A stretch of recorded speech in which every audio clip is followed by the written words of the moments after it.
morning, maulan na panahon. Ako may baon ng aking bunso. Diyos ko Lord, umuulan. Meron siya nitong nakatangay pa tayong ketchup sa Jollibee, kanyang brownies at squid.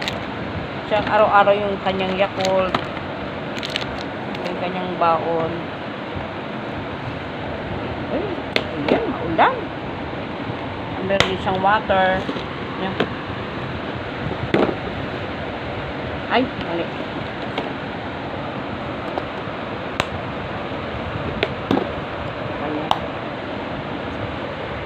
Kanyang lunch bag.